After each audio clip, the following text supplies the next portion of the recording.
आज सियासी दंगल का अखाड़ा कोलकाता में सज रहा है, जहां पर चुनावी मुकाबला सबसे तीखे दौर में प्रवेश कर चुका है। एक तरफ अमित शाह के पास ममता सरकार के खिलाफ काला चिट्ठा, तो दूसरी तरफ ममता बनर्जी की टीएमसी का बीजेपी के खिलाफ आरोपों का पुलिंदा। दोनों ही पार्टियों ने पूरा जोर लगा दिया है। गृह मंत्री अमित शाह ने टीएमसी सरकार के 15 वर्षों के कालखंड को भय, भ्रष्टाचार, तुष्टीकरण और हिंसा की राजनीति से खंड खंड कर दिया।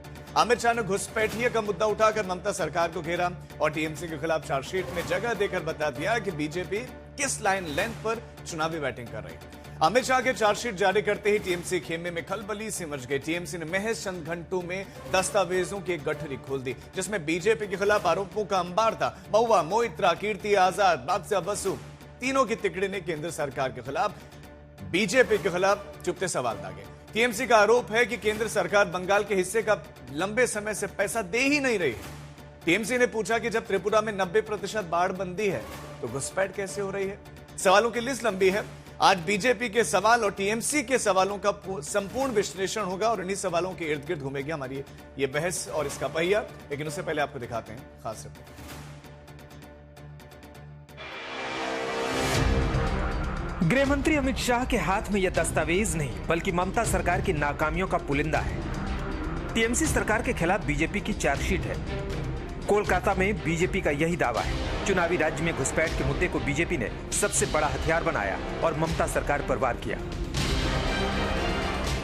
मित्रों, बंगाल का ये चुनाव बंगाल के लिए तो महत्वपूर्ण है ही है, परंतु पूरे देश के लिए महत्वपूर्ण।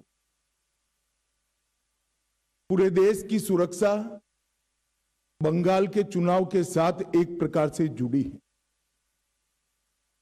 असम में भारतीय जनता पार्टी की सरकार बनने के बाद असम से घुसपैठ कमोबेश समाप्त हो गई। अब एक ही रास्ता बचा है जहां से घुसपैठ होकर पूरे देश के अंदर घुसपैठिए फैलते हैं और देश की सुरक्षा के साथ खिलवाड़। ममता सरकार पर बीजेपी का यह सियासी प्रहार बंगाल में पहले फेज की वोटिंग से 28 दिन पहले हुआ है, जिसमें अमित शाह कह रहे हैं कि यह चार्जशीट टीएमसी सरकार के 15 वर्षों के काले कारनामों का संकलन है। बीजेपी कह रही है कि यह दावा सिर्फ बीजेपी का नहीं बल्कि बंगाल की जनता की चार्जशीट है, जिसे बीजेपी आवाज दे रही है। ये जो चार्जशीट है टीएमसी के 15 साल के काले चिट्ठों का संकलन है। सोनार बांग्ला का स्वप्न दिखाकर सिंडिकेट राज स्थापित कर बंगाल की जनता का शोषण करने वाले शासन की कहानी है। तृणमूल कांग्रेस के कुशासन में बंगाल भ्रष्टाचार की प्रयोगशाला बन चुका है। ऊपर से नीचे तक सफेद पोश आपराधिक सिंडिकेट जनता को परेशान कर रहे हैं और विकास के अभाव में बंगाल इंडस्ट्री के लिए एक प्रकार से ग्रेवयार्ड बन चुका है। ममता सरकार के खिलाफ बीजेपी की चार्जशीट में कई आरोप हैं। आरोप है कि ममता राज में बंगाल भ्रष्टाचार की प्रयोगशाला बन चुका है। टीएमसी राज में सफेदपोश अपराधी सिस्टम में शामिल है। बंगाल में ममता राज में कट मनी आम बात हो गई है। उद्योगों के लिए बंगाल ग्रेवयार्ड हो गया है। तुष्टीकरण टीएमसी सरकार की नीति बन गई है। ममता दीदी ने हमेशा विक्टिम कार्ड का पॉलिटिक्स खेला है। कभी पैर तुड़वा लेती हैं, कभी सिर पर पट्टी बंधवा देती है, कभी बीमार हो जाती है और कभी चुनाव आयोग के सामने बेचारा बनकर चुनाव आयोग को गालियां निकालती। मगर ममता दीदी, मैं आपको बताने आया हूं कि आपकी ये राजनीति को, विक्टिम कार्ड की पॉलिटिक्स को बंगाल की जनता अब बहुत अच्छे तरीके से समझ गई है। सियासत की बिसात पर मुद्दे मोहरे बन जाते हैं। मुद्दे टीएमसी के पास भी हैं। You called the BJP wherever it's in power, and all its leaders, including the Home Minister, has called us Bengalis, all of us sitting in this room. You've called us Bangladeshis. You've called us Rohingyas. You've harassed us and beaten us in every BJP-ruled state. And today you have released a charge sheet that You don't declare the government as criminals, you've declared every Bengali as a criminal. ममता कह रही हैं कि अगर BJP सत्ता में आएगी तो bulldozer चलाकर सब तबाह कर देगी। আমি কেন জগন্নাথ ধাম করেছি, আমি খুব পাপ করেছি, রোজ কোশ্চেন করা হয়। জিজ্ঞেস করুন কারো বাড়ি ভাঙচুর করার অধিকার তোমাদের কে দিল? ममता के इस बयान को बारीकी से समझने पर पता चलता है कि उन्होंने बहुत सोच समझकर दांव चला है। लेकिन अमित शाह बंगाल के लोगों को डबल इंजन की सरकार की दुहाई दे रहे हैं। बता रहे हैं कि जहां जहां डबल इंजन की सरकार है वहां वहां विकास ही विकास है। इसके लिए वो बीजेपी शासित कुछ राज्यों की गाथा बताते हैं। उत्तर प्रदेश में विकास की गति, मध्य प्रदेश में कृषि विकास, असम में उग्रवाद से विकास की ओर बदलाव, त्रिपुरा में कैडर राज का अंत, ओडिशा में पहली बार बीजेपी सरकार। भय को निकालना, भरोसों के प्रस्तापित करना, इसका मतलब है टीएमसी को हटाना और भारतीय जनता पार्टी का शासन यहां पर लाना। मोदी जी के नेतृत्व में बंगाल चुनाव में बीजेपी ने नैरेटिव गढ़ दिया है। ममता भी अपने मुद्दे उछाल रही है, पर फैसला जनता को करना है। बंगाल की जनता का जिस पर भरोसा टिक जाए वही असली विजेता होगा। 4 मई को जब नतीजे आएंगे तो साफ हो जाएगा कि बंगाल क्या चाहता है। जितेंद्र बहादुर सिंह, कोलकाता, आज तक।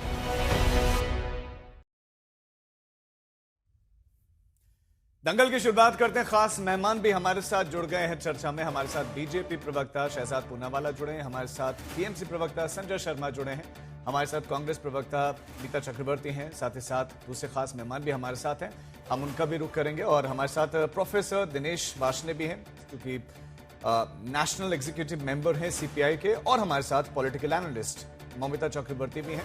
हम चर्चा की शुरुआत करें, सवाल पूछें। उससे पहले किन सवालों के इर्द गिर्द रहने वाली है ये चर्चा, उन सवालों पर भी जल्दी से एक नजर डाल लेते हैं। सवाल नंबर 1, बंगाल चुनाव में किसकी चार्जशीट में कितना दम? चार्जशीट दोनों तरफ से है। साल 2026 का चुनाव विकास पर लड़ा जाएगा या घुसपैठ तुष्टीकरण के मुद्दे पर? और सवाल नंबर 2, बंगाल में 15 साल की सरकार रहेगी या फिर डबल इंजन की सरकार? तो चलिए चर्चा की शुरुआत करते हैं। सबसे पहले संजय, बीजेपी की इस चार्जशीट पर आपकी पहली प्रतिक्रिया मैं जानना चाहूंगा कि उन्होंने कहा कि भय का माहौल है और अब भरोसा बढ़ेगा, वो भरोसा बीजेपी पर बढ़ेगा। भय, आज अमित शाह जी की चार्जशीट हमने देखी सुनी और बहुत सारी बातें उन्होंने कही।